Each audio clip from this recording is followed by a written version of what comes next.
So, picture this. A man strolling around with mismatched footwear, yeah, one sandal and one sneaker, and a bluebird perched right on his shoulder. That alone paints quite the picture, doesn't it? But let me tell you, this is just scratching the surface of Forrest Fred. He was, shall we say, a walking contradiction of charm and oddity. And somehow, that made him unforgettable. Forrest Fred was a staple of late-night public access TV back in the 80s and 90s. His show came on at, 2:30 in the morning? And yet, despite that graveyard hour, it left a lasting impression, so much so that today, decades later, people are rediscovering his eccentric universe. His show was like Mr. Rogers meets, Indiana Jones. It was cozy but kind of adventurous, the kind of blend you didn't even know you needed. I remember being a kid and we lived way out in the sticks. We didn't have all these streaming platforms back then. The most exciting thing we had was flipping through channels late at night. I must have been about 9 or 10, staying up way past my bedtime. You ever do that? Pretend to be tucked in, but quietly turn the TV dial just to see what was out there? Anyway, I'd come across these odd little gems of programming. You know, things like knitting lessons or someone demonstrating how to press flowers. And then there was Forrest Fred. I'll never forget it. He'd just be sitting there, talking about a bug he found or cracking jokes that didn't always make sense, and yet, somehow, it was oddly comforting. There was this simplicity, this sincerity about it. It was like listening to an old friend, even though you had no idea who this guy really was, and I have to wonder how many others saw him back then. Who else in those bleary-eyed hours felt the same strange connection? It amazes me that something so offbeat, so niche, could find such a devoted following all these years later.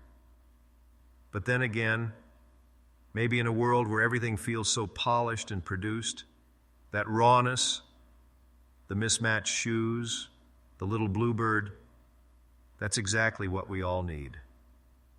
Maybe it's a reminder that it's okay to be a little different, to embrace the quirky parts of ourselves. Something strange happened just recently, another Forrest Fred sighting. Yeah, you heard that right, a second sighting. This time it's from a man named Thomas Lloyd, who was visiting this quiet little town up in the Catskills. Now Thomas, he swears he saw something peculiar. A single foot wearing a sandal darting past him at full speed. Can you imagine? Just a sandal, weaving through trees, and then came the sound of giggling. Giggling that echoed in the stillness of the forest, light and almost playful. Thomas, who's actually a listener of this podcast, recognized the description immediately. He thought, could it really be Forrest Fred? Out there in the woods? He looked. He searched every inch of the area. But nothing. No Forrest Fred, no bluebird, no mismatched footwear. Once the giggles faded, it was just him in the woods, like nothing had ever happened. But here's where things get even more bizarre. When Thomas got back to his campsite, he found it completely rearranged. Everything, his camping gear, the food he brought, moved. Things that were on the right were now mysteriously on the left. And some items, they were flipped upside down. It's unsettling, right? But then he noticed something, a gnome, just sitting near the campfire. A little wooden carving that wasn't there before. Thomas approached it, curious. And in front of the gnome, he found a pile of notes. Old, crinkled pieces of loose-leaf paper, like they'd been torn straight out of a weathered notebook. And what were they about? Life lessons, stories. One about skydiving, one about submarines. Even another about saving a caterpillar.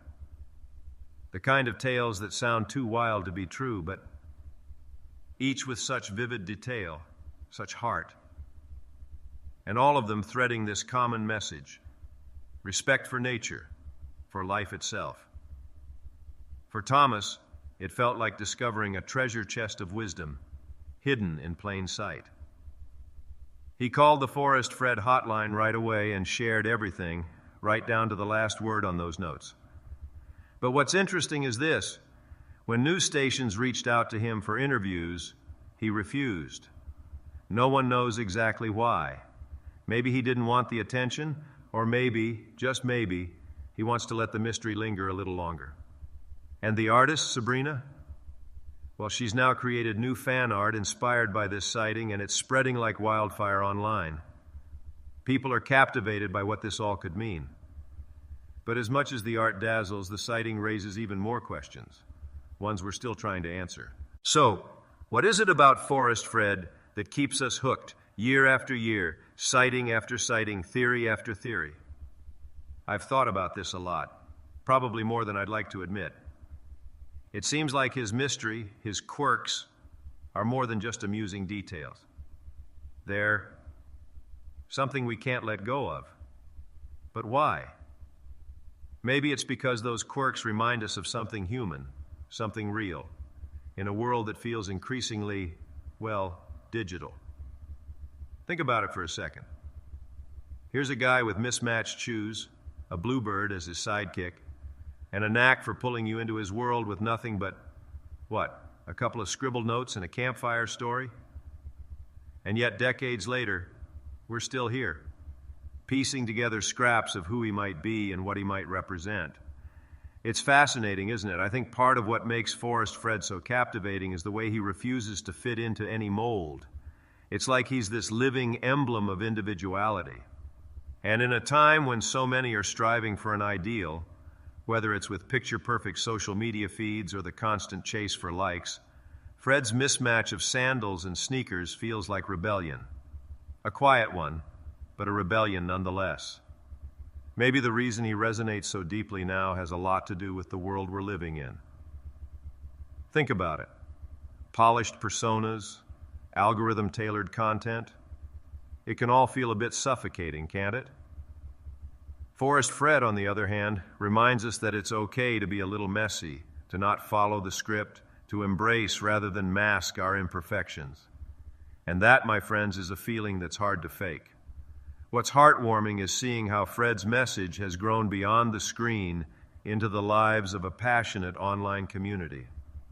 Fans like Sabrina, with her art that keeps the spirit alive, or anonymous theorists on message boards, piecing together clues from decades-old broadcasts.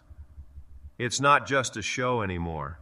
It's become a shared language, a celebration of the little oddities, the quirks, the imperfections that make each of us unique. But as much as this community thrives on nostalgia, it's not just about looking back, is it? It's also about shaping the future. Taking those lessons of individuality and authenticity and carrying them forward. Like creating something honest in a world where everything's been polished to perfection. Do you feel it too? That hunger for something that's real? And then there's the question of Fred himself. Who was he? Who is he? Will we ever figure it out? Or is the mystery the point? Maybe it's not about finding answers at all, but embracing the unknown, letting it spark our imagination.